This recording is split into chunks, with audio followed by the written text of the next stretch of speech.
Bonjour à toutes et à tous, bienvenue pour ce premier webinaire d'une série complète qui a vocation et qui a en tout cas l'ambition d'être exhaustive, qui s'intitule les mercredis de la ville productive, initié par le PUCA, l'Institut l'Institut pour le travail pour celui d'aujourd'hui, mais y compris la Caisse des dépôts et la Fabrique de l'industrie.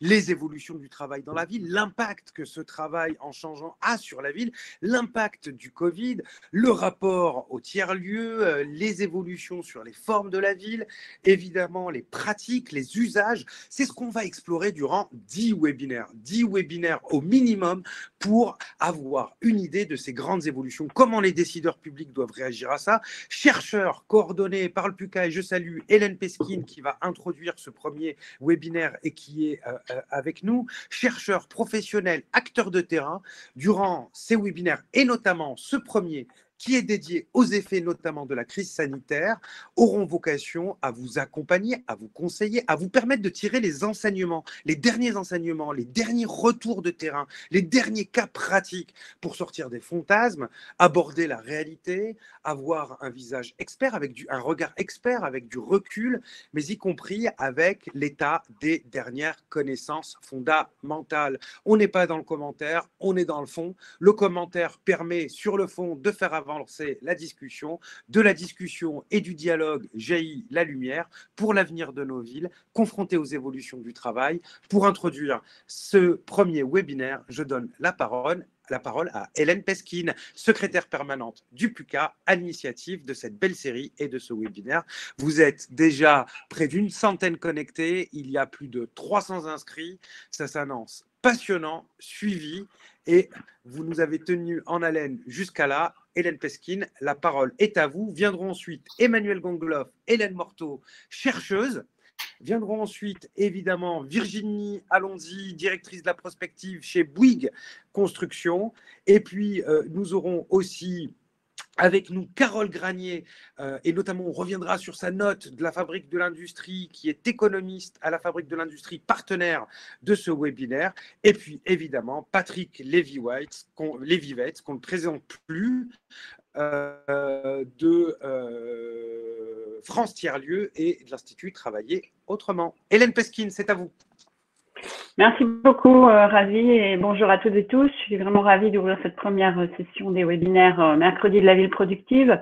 Effectivement, le plan urbanisme, construction et architecture est à l'origine de cette plateforme de la ville productive, mais qui réunit et qui rassemble aujourd'hui beaucoup de partenaires. Les premiers d'entre eux, vous les avez cités, la Fabrique de l'Industrie, l'Institut Caisse des dépôts pour la recherche, mais également l'AREP, l'Agence des gares. On a aussi un certain nombre de promoteurs immobiliers, d'acteurs de la construction, le Club Ville Aménagement et tout un tas d'autres acteurs qui se sont greffés sur cette initiative prise il y a presque 2 ans aujourd'hui, d'essayer de comprendre qu'est-ce qui se joue dans la transformation des villes liée à la place des travailleurs et aux transformations du travail. Et c'est vrai que autant les travaux sur l'habitat, l'habité, le logement, la production de logements notamment, sont nombreux dans la sphère de la recherche et des études urbaines, autant sur les évolutions du travail qui sont pourtant nombreuses, et surtout ces derniers mois, mais on le verra, elles sont nombreuses sur le temps long.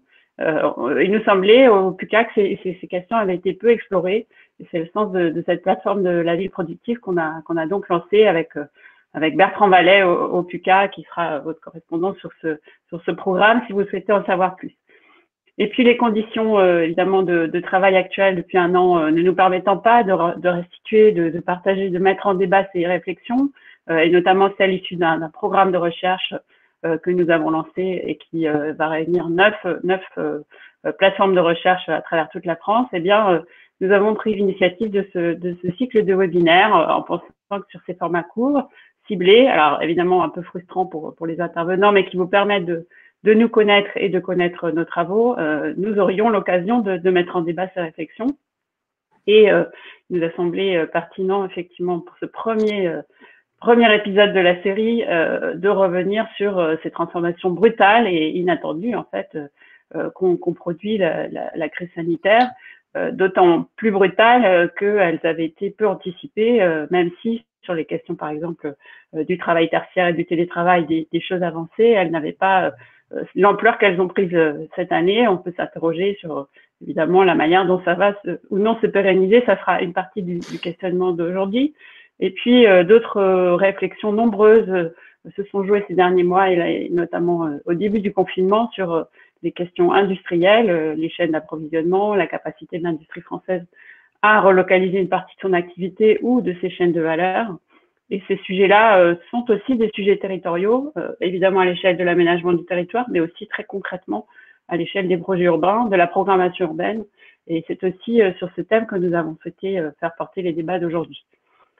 Pour ne pas être trop longue, je dirais simplement que nous avons fait ce choix de programmation à partir d'un travail lancé par le PUCA il y a un an autour des effets urbains de la crise sanitaire, qui a été confié à Emmanuelle Gangloff et Hélène Manteau, que vous allez entendre, postdoctorante à Nantes, qui nous ont aidés à travers une veille de l'ensemble des articles de presse généralistes ou académiques à établir quels sont les liens en fait entre cette crise sanitaire qui dure et la transformation de la ville de manière thématique. Et c'est aujourd'hui la note sur les effets du travail, sur le travail, qui sera présentée rapidement en introduction.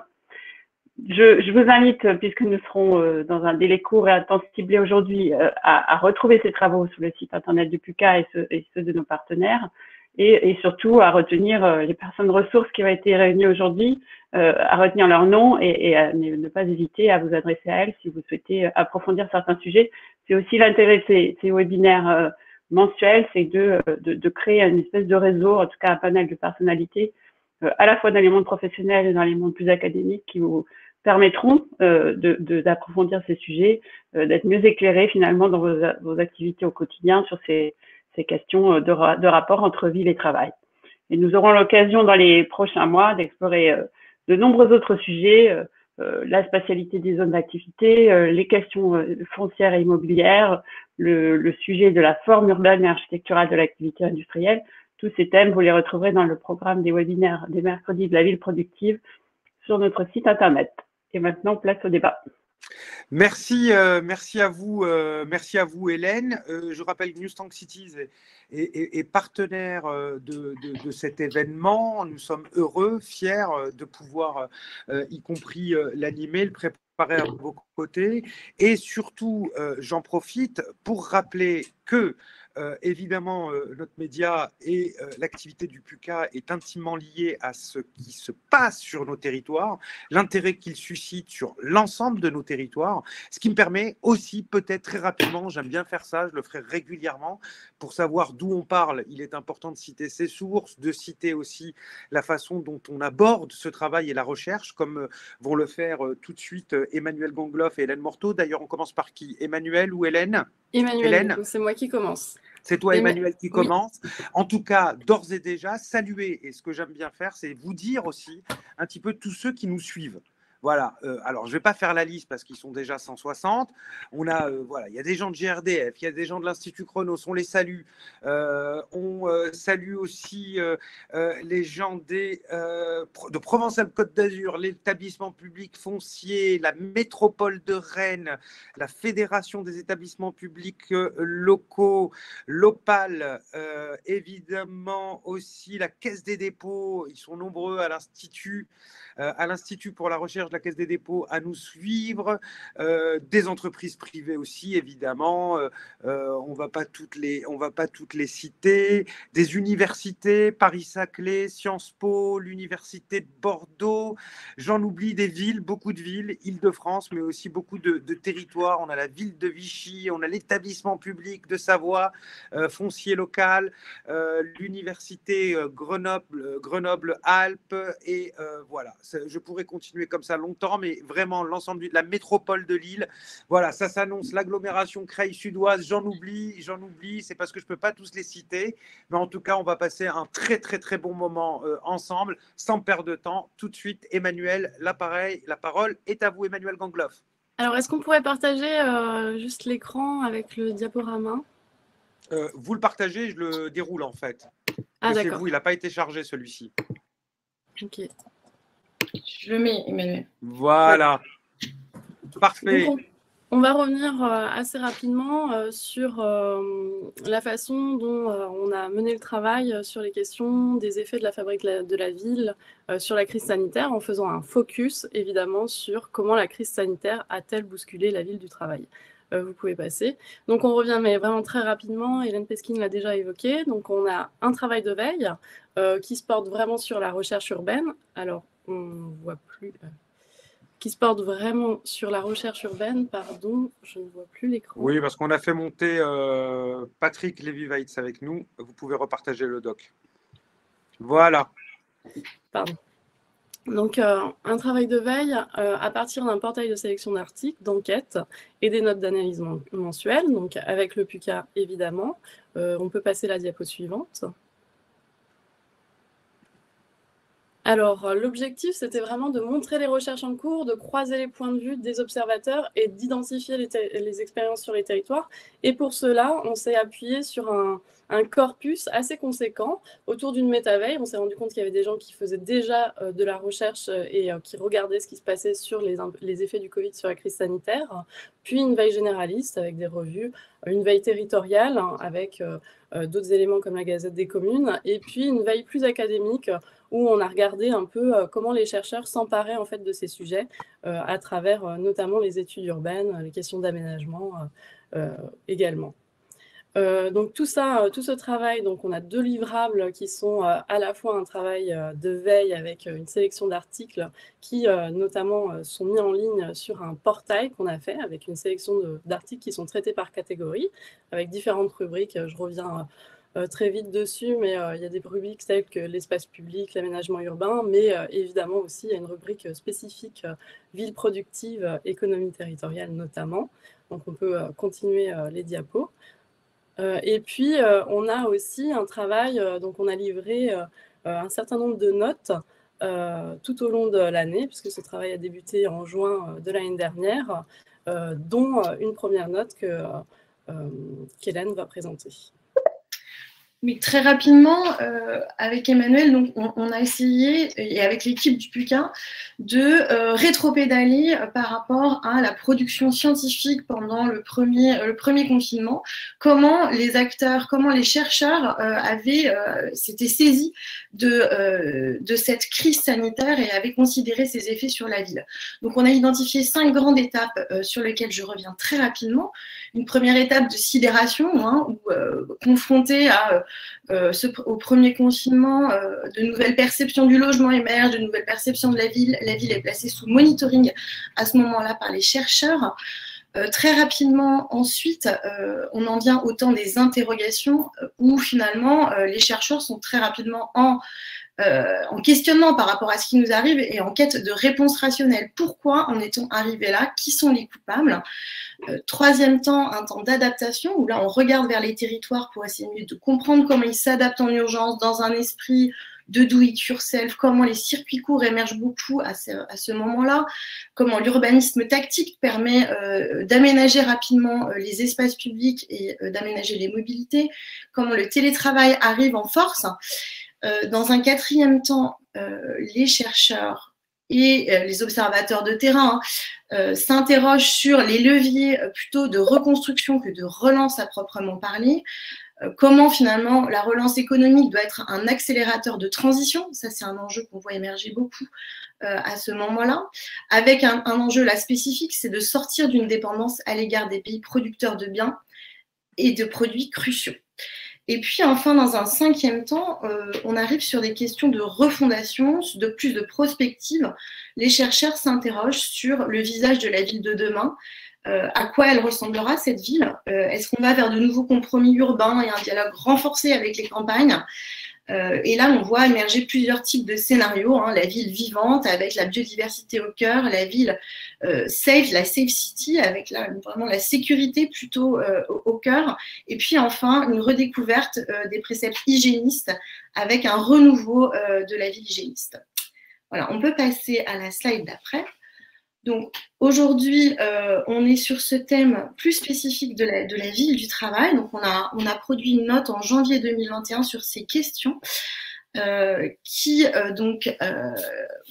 recoupe plusieurs éléments. D'abord, cette crise sanitaire nous a conduit à avoir un rapport au travail qui est complètement modifié aujourd'hui. Elle interroge aussi les modèles urbains qui sont liés à la ville productive, et Hélène l'a dit précédemment. Et puis, enfin, elle ouvre des perspectives de mutation et montre de nouvelles aspirations qui se font jour. Alors, je vais reprendre la slide. Dans un premier temps, est-ce qu'on peut revenir sur celle d'avant, la métacrise du travail? Dans un premier temps, donc, on observe que cette crise nous conduit à observer une métacrise du travail totalement nouvelle par rapport aux crises économiques qui avaient précédé. On voit qu'il y a des questions d'adaptation de la production qui sont mises en exergue au tout début de la crise, il y a pile un an. Des activités industrielles pivotent. On a vu certaines industries textiles se mettre à produire des masques. On a vu des industries de la parfumerie produire des gels hydroalcooliques. Certaines activités sont complètement à l'arrêt. Et puis, c'est l'occasion aussi d'énormément de licenciements qui ont tendance à s'accélérer ces derniers temps. Donc, avec la crise, le travail est éprouvé à la fois dans le fond, travail de première nécessité ou pas, et dans sa forme, avec une possibilité de télétravail pour certains travailleurs et pas d'autres. On voit émerger… juste un petit message à Virginie, allons-y, pour lui dire que nous lui avons demandé de rejoindre la scène et que nous l'y attendons. Vous pouvez continuer, Hélène. Ok. Donc, on voit émerger la notion de travailleur clé dans les médias. Cette notion émerge en force et pose bien des questions, crée aussi des clivages, notamment sur l'accès au logement. Certaines métropoles comme Londres proposent, on pense en tout cas, créer des logements spécifiques pour ces travailleurs, qui sont par ailleurs d'autant plus exposés au virus. Donc, ce qu'on observe avec cette métacrise du travail, c'est des rapports au travail qui sont modifiés entre certaines activités qui sont effacées, d'autres qui sont d'autant plus exposées et d'autres qui peuvent être distanciées. On peut passer à la slide d'après. L'organisation du travail est elle aussi terriblement affectée. On constate évidemment l'essor du télétravail qui vient brouiller les repères, qui vient accompagner une crise du management traditionnel. Comment on fédère les équipes, comment on crée du lien, comment on travaille ensemble, comment on surveille aussi, c'est des questions qu'on a vues émerger dans le débat. On note avec cet essor du télétravail un impact évident sur les migrations pendulaires, une réduction de ces migrations pendulaires, une réduction drastique des déplacements professionnels, avec des questions qui se posent, des questions subsidiaires qui se posent sur le financement notamment des transports en commun. Donc globalement, on observe une forme de démobilité dans le travail, avec des questions qui émergent sur ce télétravail. Est-ce que finalement, ce ne serait pas la panacée pour certains? Bon, là, évidemment, les débats sont très vifs. Certains considèrent qu'on a gagné en qualité de vie à travailler à la maison, d'autres pas du tout. Ce qu'on voit émerger, c'est une forme d'inégalité très forte entre certains types de travailleurs, certains qui ont l'habitude de travailler à la maison, notamment les cadres, et les autres. Aujourd'hui, il faut noter un petit chiffre qu'on a relevé parmi d'autres, mais 62% seulement des Français considèrent que leur logement n'est pas adapté pour la fonction de travail. Donc ça, c'est un chiffre qu'on voulait vous suggérer ce matin. Autre point sur les modèles urbains qui sont traditionnellement dédiés aux fonctions économiques, qui sont avec cette crise très largement questionnées. On observe dans la presse et les médias beaucoup d'images, de photos de centres urbains qui sont totalement désertés, de ces centrales business districts à Manhattan, à Londres ou à Paris qui sont vidés de leurs travailleurs. Ces travailleurs qui redécouvrent leur quartier et dont certains en tout cas se tournent vers les villes moyennes qui apparaissent en tout cas comme des formes d'Eldorado potentiels pour accueillir ces travailleurs, ces télétravailleurs. Il va falloir un petit peu accélérer. Voilà. J'accélère. Donc tout ça, et on aura l'occasion, je pense, d'en reparler tout à l'heure. pose des questions sur l'immobilier tertiaire, sur les stratégies à venir. On observe une vacance importante aujourd'hui dans les surfaces d'immobilier de bureaux. Ça préexistait évidemment à la crise, mais ça l'est très largement renforcé aujourd'hui. Et puis, de nouveaux usages du bureau apparaissent, plus de coworking, des espaces de pro-working sont aussi imaginés. Voilà. Donc, peut-être un dernier chiffre, c'est que au troisième trimestre 2020, la surface des baux de location en Île-de-France a chuté de 58% par rapport à l'année précédente, ce qui montre quand même l'ampleur des transformations en cours. Je vais laisser la parole à ma collègue Emmanuelle. Donc, c'est posé aussi la question de comment finalement réinventer l'industrie et ses spatialités. Alors, Hélène Peskin l'a aussi évoqué en introduction, la réindustrialisation est quelque chose qui a été largement commenté comme stratégie économique post-Covid, qui a été vraiment commenté par un ensemble de chercheurs. Il y a aussi des questions de sécurisation qui ont trait au travail et à l'appareil productif, comment on sécurise notamment les chaînes d'approvisionnement qui ont été évoquées. On a vu aussi dans la veille qu'on a fait que finalement ça concerne les métropoles, mais pas que. Ça vient aussi impacter les questions, enfin les villes moyennes et les territoires ruraux, notamment avec des questions de mobilité des travailleurs, mais pas que. On voit qu'il y a des questionnements plus globaux sur le modèle économique dominant. On voit un certain nombre aussi d'initiatives et d'expérimentations qui se développent, comme les circuits courts qui prennent de l'ampleur. Et puis, une chose qui est liée aussi à des espaces particuliers, les zones d'activité, qui notamment, on commente ces zones d'activité dédiées à des activités productives qui sont souvent monofonctionnelles, qui posent de nouveaux défis en ces temps de Covid. Il va falloir conclure. Ouais, je finis juste sur les aspirations et puis c'est bon. Donc, quelles sont les nouvelles aspirations? On voit qu'il y a vraiment un nouveau équilibre entre travail et bureau qui doit se poser avec des futurs lieux et des outils au travail. On voit bien qu'il y a vraiment une fragmentation, une diversification des espaces avec des nouvelles formules. On voit que finalement, il y a, au-delà de la réindustrialisation possible post-Covid, une question qui revient, qui est celle du foncier, et notamment aussi dans la perspective du ZAN. Il y a des ambivalences, ça c'est quelque chose qui revient très fort. Comment on fait à la fois pour recautionner ce modèle économique dominant, s'orienter vers ce qu'on pourrait appeler quelque chose une volonté de ralentir, une slow life, ou alors au contraire se dire bon bah finalement c'est qu'un temps et on va faire du business as usual.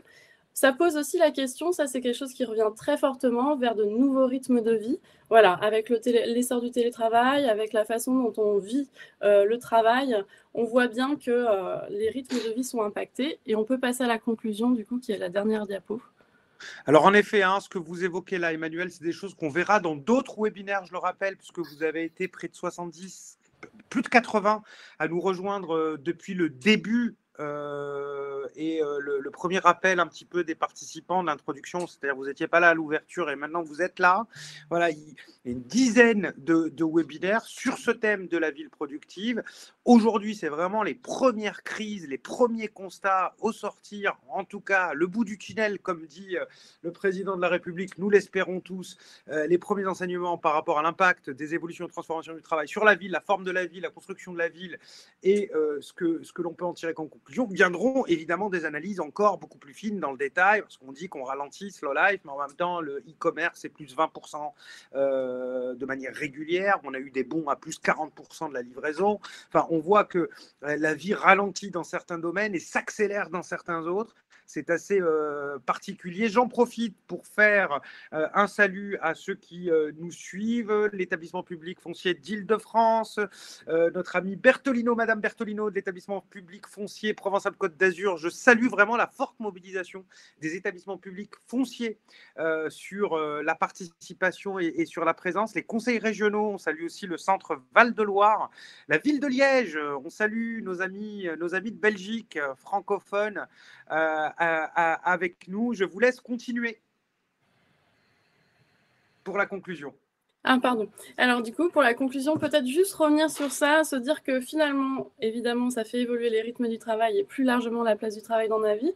Et on s'est rendu compte aussi qu'avec finalement ces problématiques de distanciation, on voit qu'il y a aussi, il ne faut pas l'oublier, des liens et des bénéfices des lieux du travail, comme des espaces d'innovation, de sociabilité. On a vraiment les lieux de travail ont vraiment un réel intérêt pour l'amélioration de l'attractivité du territoire, l'augmentation des services et quelque part, finalement, on peut se re-questionner sur le cadre de vie. Voilà. Alors, tout ça, on peut retrouver avec ces liens-là, on est bien d'accord, l'ensemble des éléments et des études que vous avez. On peut même vous contacter. Voilà, c'est formidable. Nous, on fait. Voilà, je dis ça pour tous les amoureux des contacts sociaux, en tout cas, et de l'échange et du prolongement du débat, ce qui me permet d'illustrer un mot de bienvenue pour Patrick Lévy-Weitz. Patrick, salut, merci d'être avec nous. Évidemment France Tiers-Lieu, mais aussi Institut pour travailler autrement. Virginie Alonzi qui est avec nous. Merci à vous, Virginie. Et la parole tout de suite, Caroline Granier. Vous êtes économiste à la Fabrique de l'Industrie avec une note remarquée ces dernières semaines sur le retour de l'industrie en ville. Et vous, c'est un peu plus nuancé. On va ramener l'industrie, la réindustrialisation, la relocalisation. Hop, hop, hop, hop, hop, hop. Il y a le discours le matin sur France Info, France Inter, de l'éditorialiste ou du politique. Mais quand on regarde dans le détail, c'est un peu plus compliqué. C'est un peu plus compliqué. Vous allez nous en parler maintenant, Caroline. Oui, bonjour, merci beaucoup. Effectivement, à la Fabrique, donc avec Sonia Bellit et Caroline Nini, on s'est intéressé justement à la réponse gouvernementale apportée à la situation actuelle liée à la crise de la Covid-19. Cette réponse du gouvernement fait la part belle à la reconquête industrielle, et derrière cette idée de reconquête industrielle, on trouve ces deux concepts de relocalisation et de souveraineté. Donc, on est revenu un peu sur donc, le pendant de la relocalisation, qui est la délocalisation, et puis sur cette notion de souveraineté. Alors, rapidement, la délocalisation, c'est finalement le transfert d'une unité de production à l'étranger. Donc, pendant la relocalisation serait donc le transfert de cette unité de production initialement transférée à l'étranger en France. Ce qu'on a observé dans les études, c'est qu'au final, les délocalisations qui répondent à cette définition qui est un peu stricte sont responsables entre 9 000 et 27 000 pertes d'emplois par an, et donc ne peuvent expliquer pourquoi, depuis les années 70, on a affaire à un processus de désindustrialisation en France. En revanche, lorsque l'on regarde, on va dire, le processus de relocalisation au sens large, on se rend compte que finalement, ce qu'on appelle relocalisation et ce qui a été appelé relocalisation dans les médias à la fois durant la crise liée à la pandémie Covid-19, mais ce qu'on retrouve aussi dans les crises précédentes, c'est plutôt le fait d'arbitrer finalement défavorablement sur un arbitrage défavorable au maintien des entreprises sur le territoire d'origine. Donc, l'idée des relocalisations, c'est moins finalement de rapatrier des activités qui auraient été délocalisées à l'étranger que de se dire où est-ce qu'on implante l'industrie française. La réponse serait on maintient finalement l'activité sur le territoire français au lieu de penser à son transfert sur un territoire étranger. Et ces processus de délocalisation ont été mis comme responsables d'une perte de dépendance, donc d'une perte de souveraineté, notamment en termes d'importation de certains intrants. Donc, je pense notamment ici aux semi-conducteurs qui sont nécessaires à beaucoup d'industries, notamment l'industrie automobile, industrie sur laquelle l'industrie française a une très grande spécialisation. Donc, l'idée du plan de relance, c'est de se dire, pour éviter justement cette plus grande dépendance à l'étranger, quel type de secteur on va essayer de redévelopper finalement en France. Donc, vous avez une définition de 5 grands secteurs, donc, parmi lesquels la santé, l'agroalimentaire, l'électronique, les télécommunications et puis les intrants qui sont apparus comme des secteurs majeurs à localiser en France. La deuxième chose, c'est que le plan de relance a aussi fait la part belle à cette idée de relocalisation dans les territoires. Je rappelle que l'industrie est aujourd'hui majoritairement localisée dans les villes moyennes plutôt que dans les villes et en cela est un facteur finalement de cohésion territoriale. Toutefois, ce n'est pas parce qu'on dit qu'on veut réindustrialiser que cette réindustrialisation va se passer. Si vous regardez la carte des projets qui ont été sélectionnés dans le cadre de France Relance, on s'aperçoit que finalement les projets financés se situent dans les territoires où l'industrie existe. Donc, je pense notamment aux territoires industriels de Bretagne, des Hauts-de-France, de Rhône-Alpes. Et vous avez toujours cette diagonale du vide qui avait été mise en avant dans une note de la Fabrique de l'Industrie par Denis Carré, Nadine Lebrato et Philippe Faucrin en 2019, où on avait cette diagonale du vide finalement entre le nord-est, qui part du nord-est jusqu'au sud-ouest, qu'on retrouve ici dans les projets qui sont financés par le plan de relance France Relance. Tout ça pour vous dire qu'aujourd'hui, ce qui a été apporté comme réponse par le gouvernement, c'est davantage une accélération. Carole, attention, vous avez votre micro qui frotte des fois un petit peu sur la chemise. Pardon. Voilà, et c'est un stratagème que j'utilise pour vous dire que vous avez encore 2 minutes. D'accord, très bien, je me dépêche. Donc, finalement, le plan de relance a permis une accélération de projets industriels qui existaient sur les territoires, mais attention, qui ne va pas forcément permettre ce que nous, on met en avant, à savoir un processus de réindustrialisation. En gros, il ne s'agit pas seulement de relocaliser pour réindustrialiser, il va falloir aussi penser aux stratégies de montée en gamme, de développement des compétences et d'attractivité des territoires. Je vais revenir rapidement sur cette idée de développement des compétences. Si beaucoup de travaux mettent en avant une spécialisation des territoires en termes de secteur d'activité, il est important aussi de se dire que sur le long terme, ce qui importe, c'est aussi de penser compétences. Avoir un socle de compétences sur un territoire, comme l'ont montré Michel Grossetti, Olivier Baouga ou Marie Ferru, ça permet d'une part, sur le court terme, de redéployer lorsqu'un secteur est en crise, ses compétences vers un autre secteur dont on a besoin. Et puis, sur le long terme, ça permet aussi de renouveler finalement sa spécialisation industrielle. Donc, la question des compétences est aujourd'hui très importante pour réindustrialiser la France. Et d'autre part, il va falloir aussi réfléchir à quel type d'industrie et quel type d'activité productive on souhaite développer et surtout la question de leur localisation.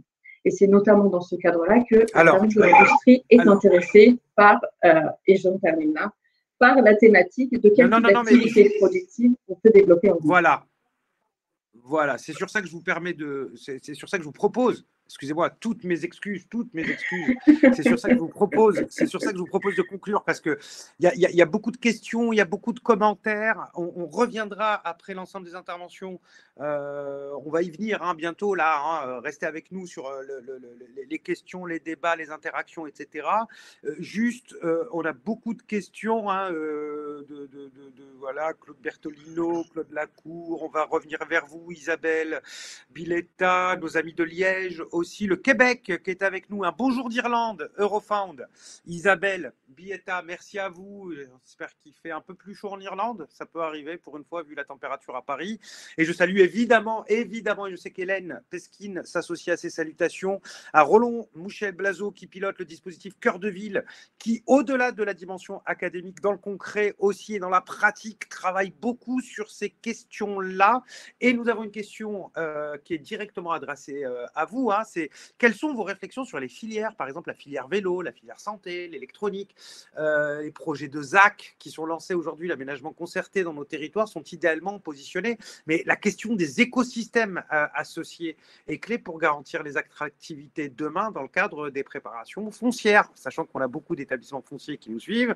Un matin, on se lève, tiens, sur cette zone-là, on va faire une spécialité vélo, et puis on se rend compte qu'il nous manque finalement l'aciérie, ou en tout cas ce qui va faire le cadre je ne veux pas faire, moi qui suis un grand fan de vélo, on ne trouve pas un cadre Jeannie Longo à chaque coin de rue. Il faut quand même beaucoup d'expérience et d'apprentissage et de ferronnerie au niveau de l'artisanat depuis des années, transmise de génération en génération. Dites-nous en plus, Caroline, on termine là-dessus et on ira tout de suite en direction de Virginia Lanzi avant de rejoindre Patrick Lévy-Weitz pour une mise un petit peu en perspective plus pratique de ce que vous venez de dire rapidement, parce que le but est aussi de pouvoir interagir, débattre avec les près de 200 personnes qui sont là ou qui sont venues depuis le début. À vous, Caroline. Oui, concernant cette notion extrêmement importante d'écosystème, du coup, la Fabrique d'Industrie, avec l'Observatoire des territoires d'industrie, va sortir une note donc, au mois de mai, justement sur, on va dire, ces ingrédients qui permettent d'imaginer quel rôle pour les territoires. Et on se rend compte, et encore une fois, c'est très important de le rappeler, c'est que l'industrie ne se décrète pas et qu'il y a un certain nombre de ressources que les territoires doivent d'une part avoir, construire et d'autre part activer pour parvenir à une réindustrialisation. Et dans ces éléments-là, ce qu'on a pu observer au cours de nos séminaires organisés dans le cadre de l'Observatoire des territoires d'industrie, c'est que la disponibilité de foncier est un élément extrêmement important, la présence de ressources ou l'existence, la construction de ressources matérielles extrêmement importantes, le financement et bien sûr la ressource humaine. Encore une fois, il faut trouver la bonne combinaison de ces éléments-là pour parvenir à la construction d'un écosystème efficace, et cette combinaison est différente d'un territoire à un autre. Il n'y a pas un modèle qui va s'adapter à l'ensemble des territoires français. Merci à vous, Caroline. Tout de suite, on the floor, Virginie, allons-y. Bienvenue, directrice de la prospective chez Bouygues. Oui. Notamment, donc vous, vous avez directement les mains dans le ciment, hein, sans jeu de mots, hein, mais on sait aussi que on fait beaucoup de construction bois maintenant, Ravi. Beaucoup de modulaire, voilà. D'innovation dans le matériau, et on a suivi chez vous d'ailleurs l'ensemble des sujets, et ça n'a rien à voir, mais quoique en termes de filière, ça a du sens sur les bétons bas carbone. Voilà, donc anticipant même un certain nombre de normes européennes, bravo, voilà, c'est des choses sur lesquelles il faut qu'on investisse, qu'on n'aille pas aller chercher ça ailleurs, comme je vais faire plaisir à Roland Houchet-Blazo, hein, qui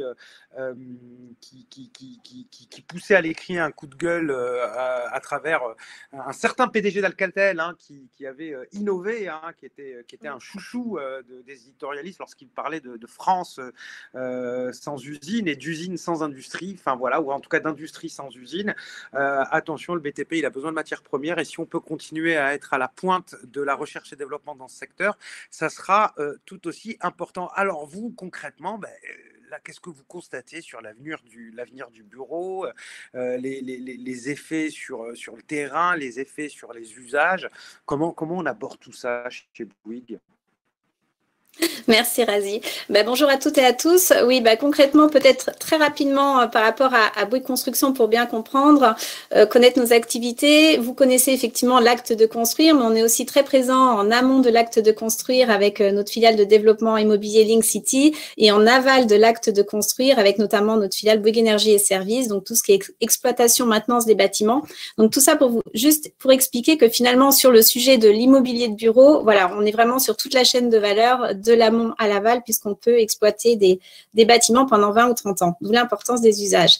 Donc, ce qu'on remarque déjà d'un point de vue marché, alors ça a été dit tout à l'heure par Hélène et Emmanuel, nos deux chercheuses, que l'ensemble des acteurs du bureau, que ce soit investisseurs, propriétaires d'actifs, promoteurs et sociétés de services, doivent faire face aujourd'hui à de nombreuses incertitudes.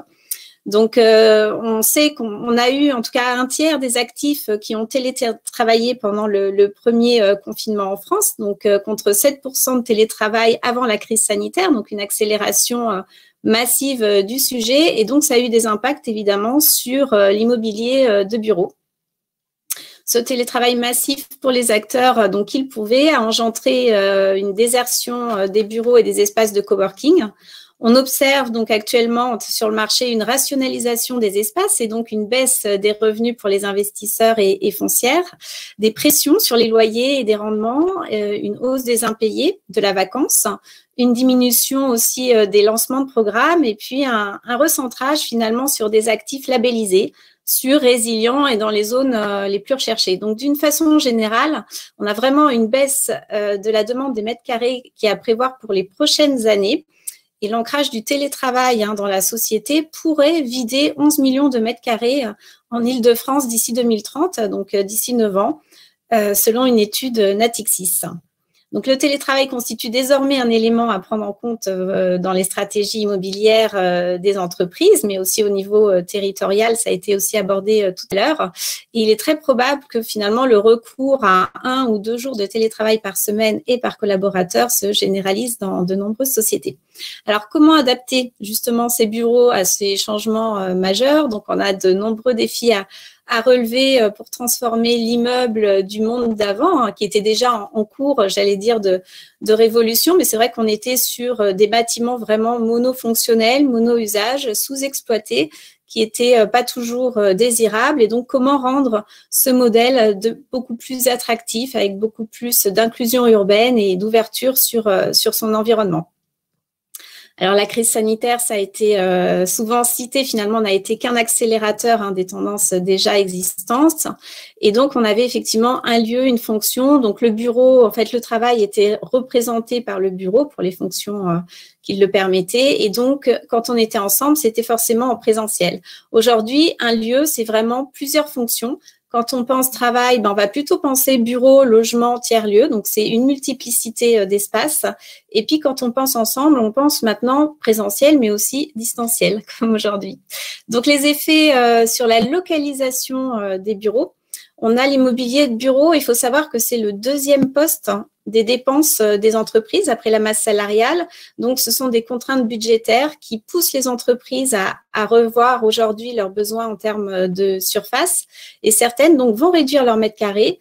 D'autres vont plutôt déménager pour pouvoir avoir moins de mètres carrés ou un prix du mètre carré plus bas. Donc, selon une étude de Parella en septembre 2020, on a 71% des entreprises interrogées qui souhaitent une réduction de mètres carrés, soit en restituant des mètres carrés au sein de leurs locaux, soit en déménageant pour 23%. On voit aussi qu'on a 64% des entreprises qui envisagent donc de maintenir 1 à 2 jours de télétravail par semaine, de manière pérenne après la crise sanitaire. Et puis, il y a eu, il n'y a pas longtemps, via le panorama de l'immobilier et de la ville avec la Fondation Palladio et Ernst & Young, on voit que 66% des dirigeants donc du secteur immobilier et de la fabrique de la ville estiment donc que le télétravail impactera considérablement les territoires d'ici 5 ans. Donc, ça a été effectivement un petit peu évoqué ce matin, le rééquilibrage peut-être des territoires avec la possibilité d'aller travailler, pas forcément dans les métropoles. C'est une remise en cause des modèles actuels, soit pour aller vers un siège plus centralisé, ou plutôt justement pour aller vers des bureaux plus dispersés géographiquement. Il faut savoir quand même que le temps de transport, on est vraiment sur une mobilité subie en Île-de-France, puisqu'on a 2 heures en moyenne de temps de transport moyen aller-retour pour se rendre au travail, ce qui est une perte de temps. Voilà, donc on a une remise en cause aussi des quartiers d'affaires non mixtes, puisqu'on souhaite vraiment aller beaucoup plus vers des quartiers d'affaires qui mutualisent les usages. Et c'est notamment tout le concept effectivement de la ville des courtes distances dont on parle aujourd'hui beaucoup, avec notamment la ville du quart d'heure ou le territoire de la demi-heure, où l'idée c'est vraiment d'avoir différentes fonctions à portée de main, se loger, travailler, se divertir, etc., se soigner. Donc, des effets sur la conception des immeubles de bureaux. Donc, on souhaite avoir des conceptions beaucoup plus flexibles et évolutives qui s'adaptent aux usages. Des bureaux aussi beaucoup plus écologiques avec, on a parlé, construction bas carbone, des matériaux biosourcés, de la performance énergétique, voire de l'autosuffisance, de l'accès aux mobilités douces. Des bureaux connectés avec tout ce qui est lié au smart building. Des bureaux ouverts sur l'externe, c'est aussi de plus en plus une tendance. Et ça participe justement aux dynamiques territoriales de pouvoir ouvrir sur son quartier. On a par exemple le site des magasins généraux à Pantin avec BETC, dont c'est le cas. Et je voudrais mettre l'accent… on conclut là-dessus, Virginie.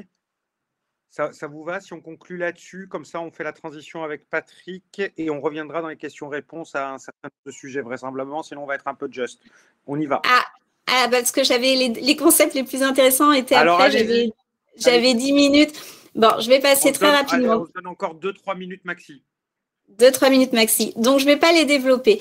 Mais en tout cas, il y a tout le concept de bâtiment réversible qui aujourd'hui est important et donc qui permet d'anticiper justement sur des futurs usages pour faciliter les transformations à venir selon les besoins justement des territoires du moment et donc qui permet aussi de réduire l'empreinte carbone. C'est le cas par exemple d'un bâtiment Work One à Lyon qu'on développe ou qui est à côté d'une autoroute, l'autoroute A7, qui est en cours de construction et qui sera réversible en logement puisque l'autoroute A7 sera déclassée d'ici une dizaine d'années en boulevard urbain, donc ce sera beaucoup plus qualitatif.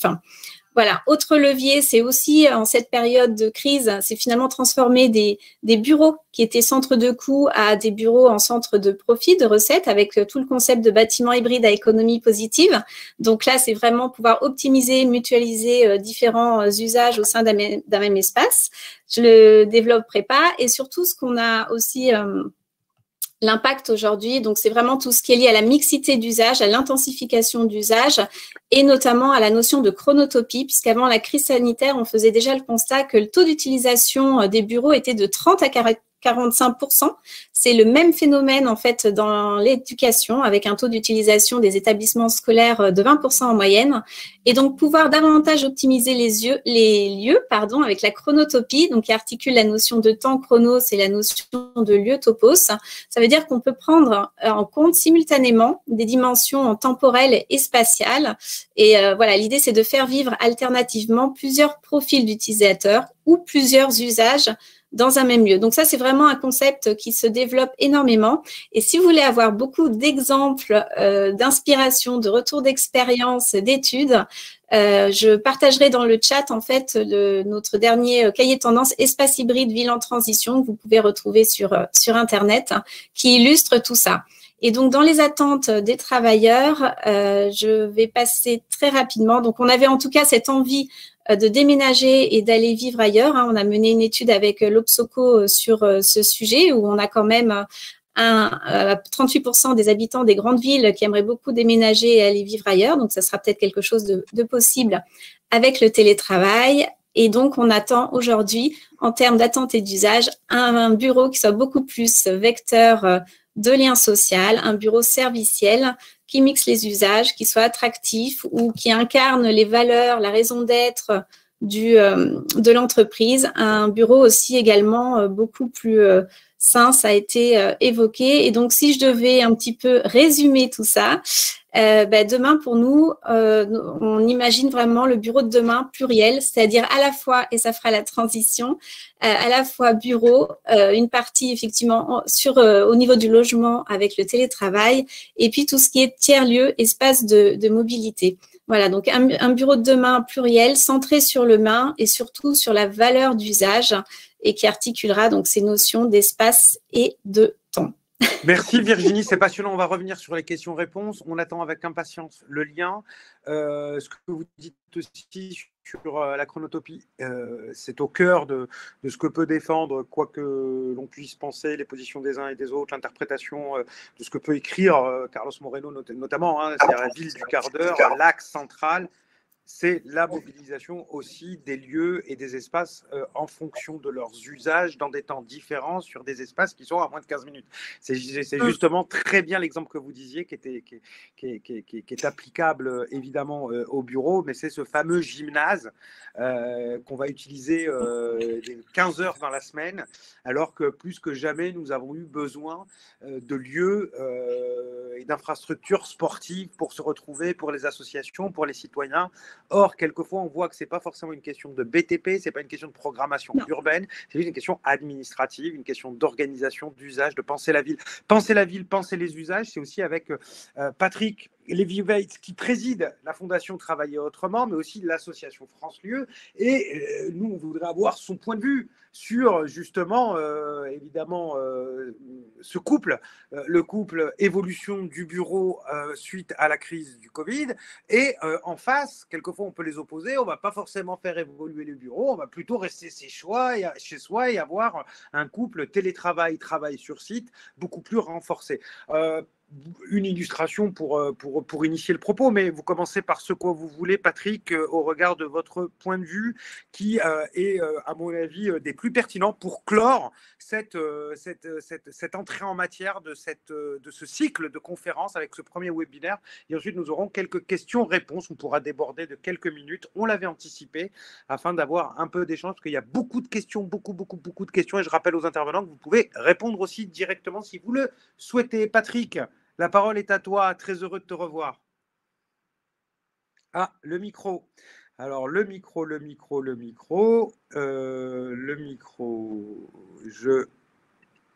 Il faut l'activer, Patrick. Il faut que tu actives le micro de ton côté.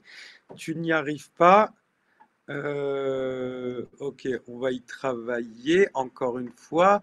Demander l'activation du micro. Encore une fois, normalement, ça devrait apparaître. Patrick. Ah, vous demandez l'activation du micro. Encore une fois. Est-ce qu'il n'est pas coupé chez toi, je pense? Si. Il y a quelque chose de branché, mais normalement, il n'y a aucune raison. Je redemande l'activation du micro. Je ne cesse de demander l'activation du micro. Ok.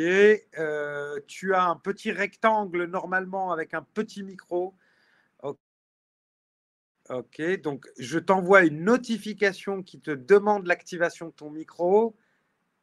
Tu cliques dessus. Tu parles? Non?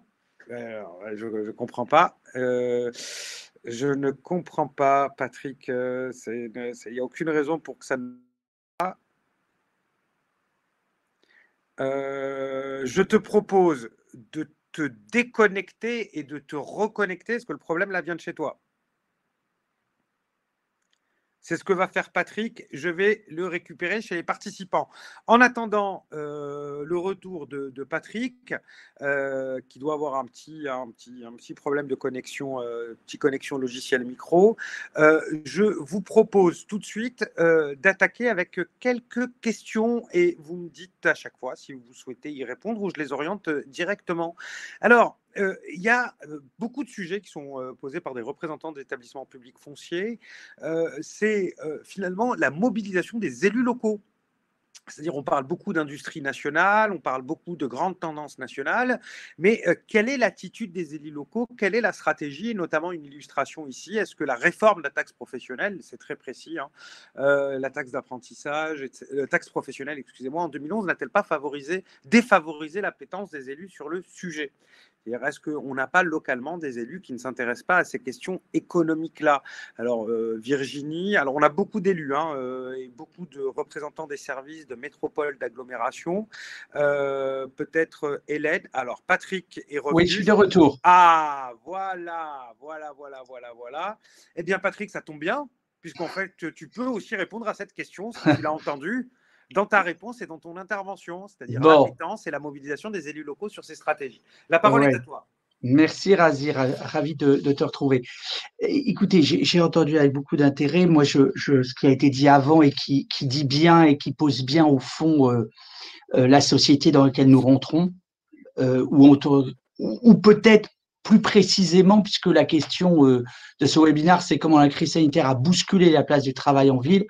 Moi, j'ai envie de vous dire qu'en réalité, elle ne l'a pas bousculé, elle l'a accéléré. Parce que, en réalité, la Fondation au travail autrement d'un côté et France Tiers-Lieux de l'autre, depuis maintenant plusieurs années, regarde attentivement les grandes mutations qui s'ouvrent. Et au fond, si on devait remettre un peu en perspective ce qu'on s'est dit avant de revenir très concrètement sur le terrain, quand on regarde ce qu'on nous promet depuis des années, souvenez-vous, il y a 5 ans, la fin du salariat, ce qui n'est évidemment toujours pas vrai. Si on nous prévient que 50% des métiers, ça c'est pour le coup, ce sera vrai, vont changer, que par ailleurs, nous avons une aspiration des salariés à changer de vie ou à bouger, ces phénomènes sont évidemment profondément accélérés par la crise, accélérés et qui donnent à voir, vous l'avez parfaitement bien illustré, à voir les lignes de fracture que la société demain sera amené à intégrer dans sa réflexion et plus globalement dans la réflexion politique qui va devoir émerger de cette crise.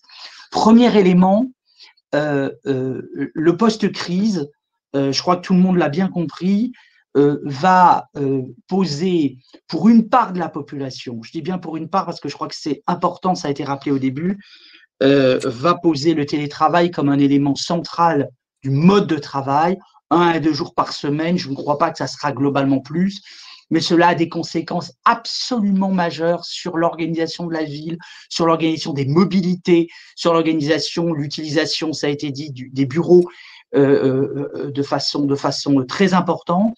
Et cela, évidemment, nous conduit à réinventer l'aménagement du territoire. Beaucoup de programmes, vous avez parlé de l'action cœur de ville, il y en a d'autres, Petite Ville de demain qui est en cours, lancée par le gouvernement, mais de façon générale, au fond, nous avons construit un aménagement du territoire ces 80 dernières années, 100 dernières années, autour des grandes infrastructures qui nous permettaient de partir, de traverser la France d'est en ouest et du nord au sud, et qui, évidemment, interpellent aujourd'hui le sous-investissement des infrastructures du quotidien, des infrastructures locales, que ce soit en matière de mobilité, les trains, que ce soit en matière d'infrastructures de bureaux ou d'industrie, en proximité et localement, ça a été rappelé, et qui donc pose la question de cet aménagement du territoire de façon absolument spectaculaire, et dont je m'étonne toujours que ce ne soit pas un des sujets majeurs dans lequel nous soyons capables d'inventer, et vous tentez de le faire ce matin, mais avec beaucoup d'intervenants et de spécialistes, et qui dit quelque chose, au fond, sur la manière dont nous allons vivre et travailler. J'ai l'habitude de toujours donner cet éclairage. Nous sommes probablement, au niveau européen et probablement occidental, le seul pays au monde où nous sommes capables de ne voir ni nos gosses le matin, ni nos gosses le soir, en ayant 35 heures officiellement, et quand on regarde les chiffres pour avoir fait une étude à la Fondation Travailler Autrement sur les temps, on sait qu'on n'est déjà pas à 35, mais déjà dans les faits à 37. Et quand vous ajoutez l'heure et demie le matin ou l'heure et demie ou les 45 minutes le matin ou le soir, parce que c'est ça en gros, vous êtes à 39 ou 40 heures de travail, avec en moyenne 1h30 à 2 heures partout en France de déplacement. Eh bien, ce qui apparaît aujourd'hui dans le cadre de cette crise comme insupportable, parce que les gens, nous avons tous eu à connaître cette situation, c'est que le matin, quand vous vous levez et que vous êtes derrière votre écran, vous vous économisez 1 heure de déplacement le matin, 1 heure de déplacement le soir. Alors, on va parler du télétravail de façon générale, évidemment, de l'organisation de ce travail, mais évidemment, quand vous commencez à gagner le matin 1 heure, vous vous posez la question du sens du travail et du sens de la vie que vous menez. Et comme la crise nous a conduit à nous replier sur nos proches, sur notre famille, et pour certains sur leur propre solitude, on a bien compris que la question centrale était celle de l'utilisation de notre temps, au sens général du terme, et de l'affectation du temps et du sens que l'on donnait à son activité et à la vie tout court. Eh bien, c'est autour de ces questions que se redessinent les envies des personnes. Il a fallu, alors que nous étions en confinement, moi je dis toujours que les confinements n'ont pas mis du télétravail, on n'a pas mis le télétravail au cœur, parce que être confiné et être à la maison avec ses enfants, ça n'est pas télétravailler, c'est être confiné. Parce que c'est les plus mauvaises façons de travailler ou d'être en télétravail, c'est bien d'être confiné. Parce que vous êtes obligé de gérer, et en général, quand vous êtes une femme, vous gérez tout à la fois, parce que c'est encore les femmes, dans les faits, qui s'occupent des enfants plus que les hommes, et qui font à manger plus que les hommes. Et donc, vous vous retrouvez dans une situation de confinement où 90%, 87% des personnes ont préféré le télétravail dans ces conditions épouvantables, plutôt que le travail classique. On voit bien que les aspirations, des gens, c'est bien de retrouver de l'oxygène, de retrouver de l'air et de retrouver du sens dans sa propre vie, des réarticulations des temps. Et donc, autour de la ville de demain et du travail de demain, la première question, c'est les temps. Et si vous dites les temps, c'est donc évidemment le déplacement, vous venez de le rappeler, je viens de le rappeler, Razi, c'est le temps à 15 minutes chez soi, c'est éviter ce temps perdu, considéré comme du temps perdu, et donc évidemment, émergent ou vont émerger tout un certain nombre de lieux, soit organisés par les entreprises, soit qui se créent ex nihilo, qu'on appelle les tiers-lieux, qu'on appelle les espaces de coworking plutôt dans les villes, chez les urbains, mais qui s'appellent tiers-lieux partout sur le territoire. Et c'est le sens de la naissance de France Tiers-Lieux, issu du rapport que j'avais remis au gouvernement en 2018. Je l'annonce pour tous les spécialistes y présents. Dans moins d'un mois, nous remettrons le rapport de France Tiers-Lieux avec des chiffres tout à fait spectaculaires. Je dis bien tout à fait spectaculaires. Je vais vous en donner quelques éléments en avant-première. C'est assez simple. Au début du quinquennat, puisque je prends le début du quinquennat, donc en 2017, il y avait un peu moins de 1000 tiers-lieux en France, probablement, hein, on estime à peu près à 1000. Nous en aurons à la fin 2022 entre 3000 et 3500 tiers-lieux. 3000 et 3500. Et je vous demande de garder évidemment pour l'instant ces éléments, hein, je les donne ici dans un cadre fermé. Nous avons entre 100 et 150 000 personnes qui travaillent dans les tiers-lieux quotidiennement. Nous avons plus de 2 millions de personnes qui ont travaillé, qui sont venues faire un projet ou qui ont un temps travaillé dans les tiers-lieux en 2019, puisque le recensement que nous avons fait sur 2019 sur 900 tiers-lieux, c'est spectaculaire, et 4 millions de personnes qui ont assisté à des événements culturels. Autrement dit, c'est un mouvement plus profond, aussi profond que celui qui a été celui du mouvement d'éducation populaire dans les années 60 ou de la création des maisons des jeunes et de la culture qui répondait à la société des loisirs et qui avait apporté une réponse pour que les gamins puissent aller avoir des loisirs, pour ceux en tout cas qui ne pouvaient pas partir en vacances. Cette émergence de ces tiers-lieux, de ces nouveaux lieux qui sont par nature hybrides, on hybride des activités, du métier, qu'il soit du faire ou du coworking, qu'il soit en milieu rural ou dans les villes moyennes, sont les réponses qui ont été construites et développées avant la crise. Avant la crise. C'est-à-dire que ce que je vous dis là, c'est 2019 et 2020.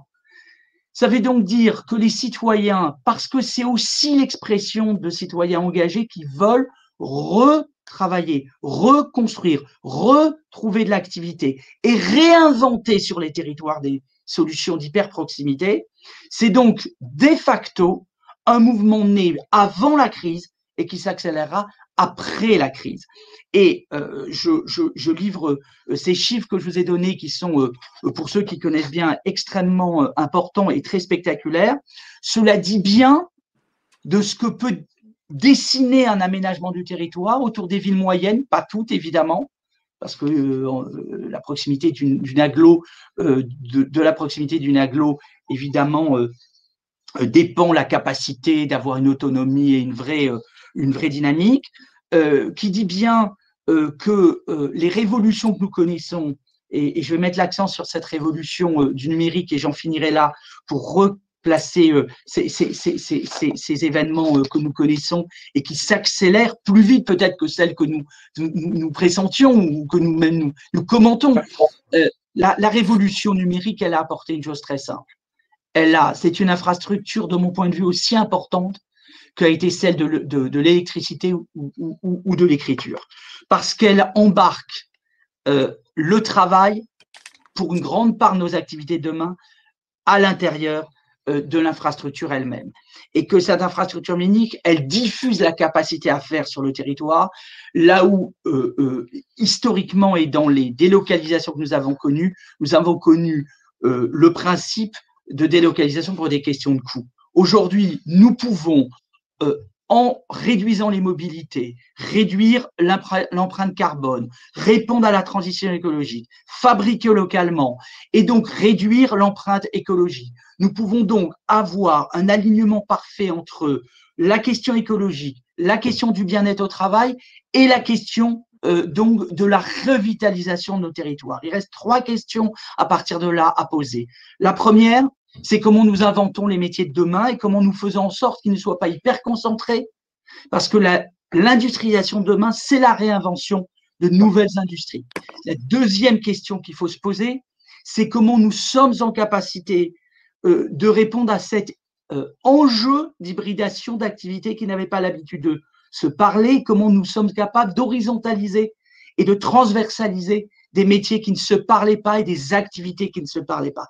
Et enfin, troisième élément, comment nous sommes capables d'inventer une société dans laquelle l'économie de l'hyperproximité, ce que moi j'appelle l'économie de l'hyperproximité, et l'économie globalisée s'interpénètrent entre elles pour construire complètement de la valeur qui réponde à la fois aux transitions écologiques et aux évolutions du monde du travail.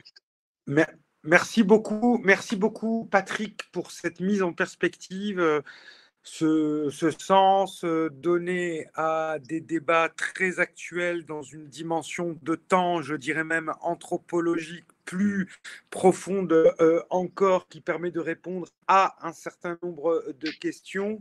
Je remercie Virginie, questions qui sont posées sur la partie chat. Je remercie Virginie Alonzi pour la mise à disposition du lien vers la publication Espace hybride ville en transition, qui traite de la mixité de visage et réversibilité de chronotopie.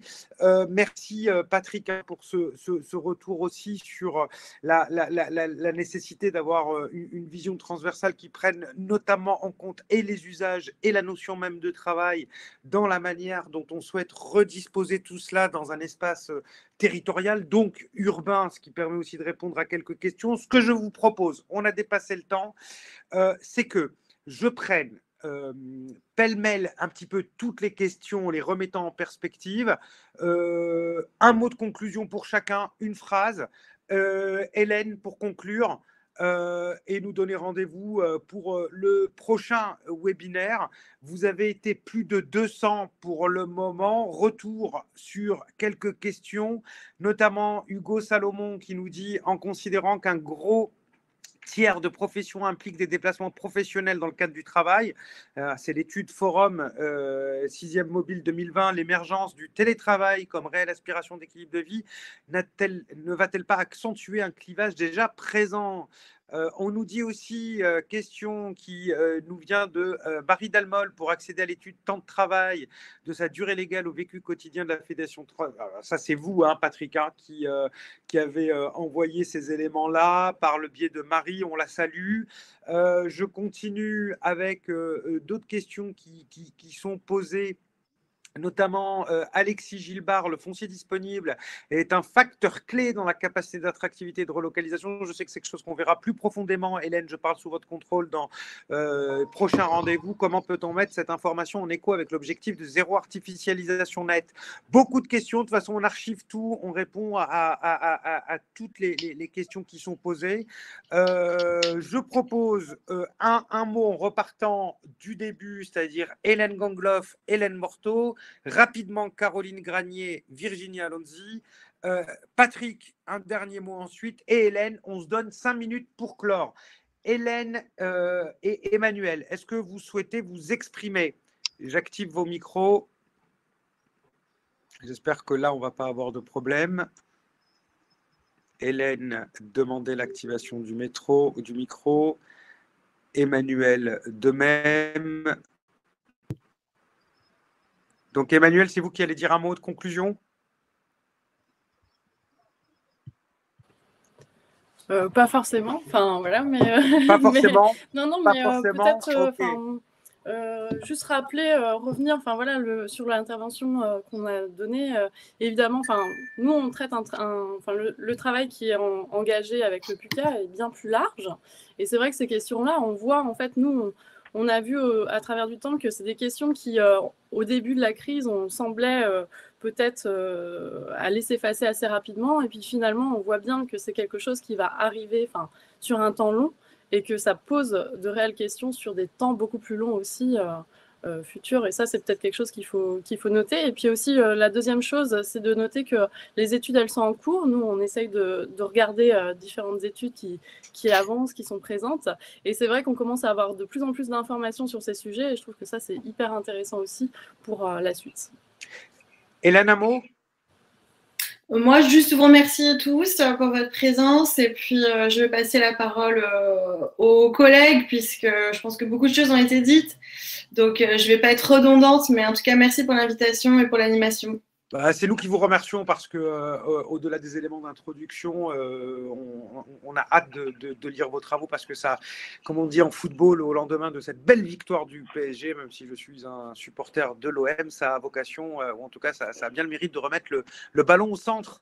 La façon dont vous rappelez un certain nombre de réalités vécues et de statistiques vérifiées. Caroline ? Oui, en termes de réindustrialisation, je dirais qu'il s'agit moins de mettre en avant les relocalisations que la territorialisation des activités productives. Et elle existe déjà en France et il faut continuer à faire confiance à nos territoires. Et je rejoins Emmanuel Gangloff, c'est aussi une question de long terme. Il ne s'agit pas de donner un plan sur les 2 années à venir, mais vraiment de penser l'industrie sur le long terme. Virginie ?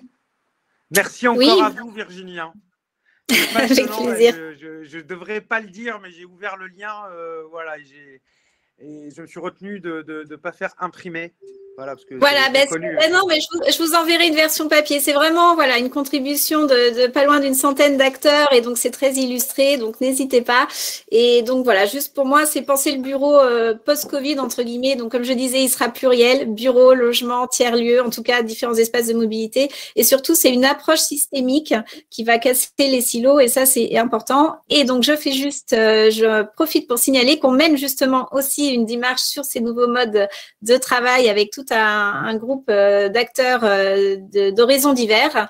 Et donc, on pourra aussi partager un nouveau cahier de tendance cet automne. Et puis, si vous souhaitez contribuer ou en tout cas avoir des éléments, n'hésitez pas. C'est à disposition. C'est collaboratif. Patrick, merci Virginie, merci beaucoup. Je vois Cassandre Tarvik de News Tank Cities qui me dit je lui envoie un mail cet après-midi. Bon, écoutez, voilà. Patrick. Moi, je voudrais. Je t'en prie, Razi. Juste peut-être partir de la réponse ou de la question qui a été posée sur, au fond, est-ce qu'on ne va pas créer de nouvelles fractures?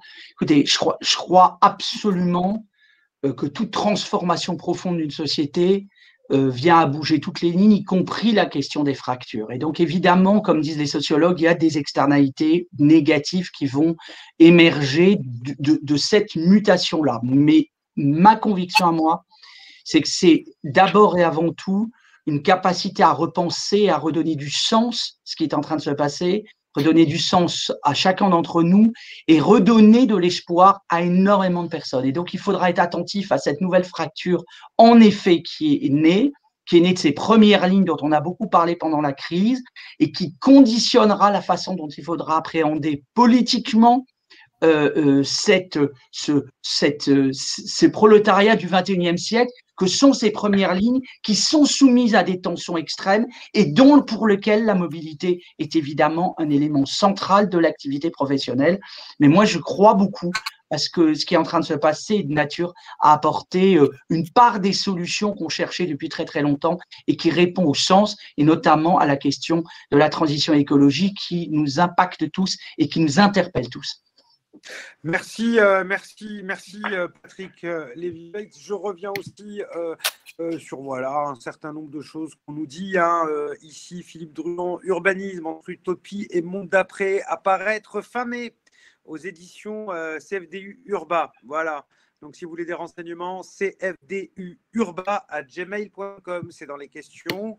Et puis, le numéro 100 de la gamme, Claude Bertolino qui nous dit porte sur la ville de demain. Voilà. Donc, un moment, j'en ai fini pour ma part car je laisse le mot de conclusion évidemment à Hélène Pesquine, grande ordonnatrice avec le PUCA et ses partenaires de ce premier épisode qui s'annonce pour une série passionnante, beaucoup d'informations, beaucoup d'éléments, c'est condensé, mais en même temps, voilà, l'objectif est d'aller straight to the point, comme on dit, et d'avoir ensuite la possibilité d'élargir, d'approfondir le propos avec les contacts, les liens, véritable écosystème du PUCA. Hélène Pesquine, pour la conclusion, la parole est à vous.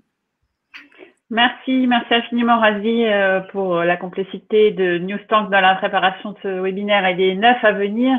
Vous retrouvez le programme des 9 webinaires, mais je peux en dire quelques mots puisque il se projette sur des questions qui ont été soulevées dans nos débats ce matin et c'est d'autant plus intéressant de les avoir eues puisqu'on saura comme ça orienter les réponses. Notamment sur la question des collectivités locales, on y reviendra à 2 occasions dans le cadre de stratégie des métropoles sur lesquelles on a lancé des travaux d'observation, notamment à Bruxelles, Lille et Lyon. Ce sera le 3 novembre prochain, il faut être un peu patient. On a aussi un travail autour de la question foncière et de l'accès au foncier productif pour un certain nombre d'entreprises qui sont souvent éloignées par les prix du foncier de l'immobilier.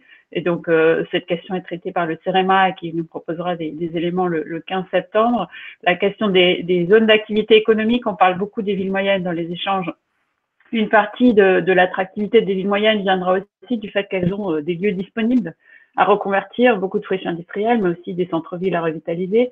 Et donc, on évite, d'une certaine manière, si on arrive à trouver le modèle économique de l'étalement, si on reconvertit et si on réhabilite ces lieux, à la fois pour l'habitat, pour le commerce, pour les services, pour l'activité productive.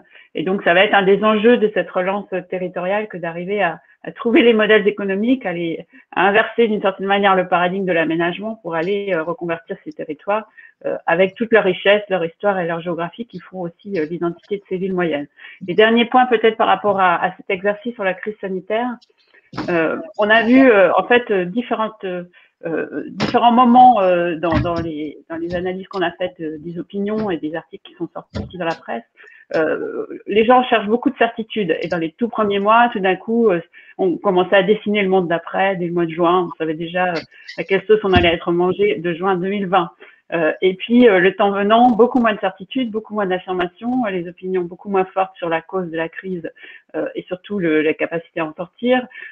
Pour la plupart des gens et des travailleurs en particulier, des habitudes ont été prises qui sont beaucoup plus ancrées et donc sans doute beaucoup plus structurantes que ce qu'on aurait pu imaginer dans le temps de crise, qui finalement est une crise qui dure. Et donc, c'est vrai qu'on est encore aujourd'hui beaucoup dans l'incertitude sur ces effets. Et je pense qu'il faut prendre ça aussi comme une leçon. On n'a pas forcément des réponses à tout. Le monde d'après, il sera certainement assez hybride. Il y a certaines professions qui seront ou non impactées dans leur forme et dans leur mode de travail, d'autres qui le seront beaucoup, des ménages qui changeront aussi de projet de vie, et on le voit déjà, notamment parce que cette longue crise a soulevé des questions autour de l'ancrage territorial, de l'appartenance à un territoire, au circuit court, etc., une vraie prise de conscience par rapport à ça, et donc une attente peut-être aussi de se retrouver dans un lieu, voilà. Et je voulais terminer là-dessus. On travaille beaucoup sur le lien entre dynamique économique, sociale et territoire, au sens d'atterrir, au sens de Bruno Latour. Et je trouve que c'est un des fils rouges peut-être de ces travaux sur la crise que de retrouver un peu le sol, finalement, quel que soit l'angle par lequel on le prend, le logement, la mobilité ou le travail, ou le rapport à la nature. Et ça me semble en tout cas une manière intéressante de regarder l'avenir des lieux d'activité. Voilà, en tout cas, merci à tous. Grand merci à Newstank, à Razi Hamadi, à nos partenaires du programme Vie Productive. Et donc, je vous donne rendez-vous le 12 mai sur un thème très pratico-pratique. Pourquoi et comment renouveler les zones d'activité économique, 12 mai, 8h45. Merci à tous. Merci à toutes et à tous. À bientôt, au 12 mai. Au revoir.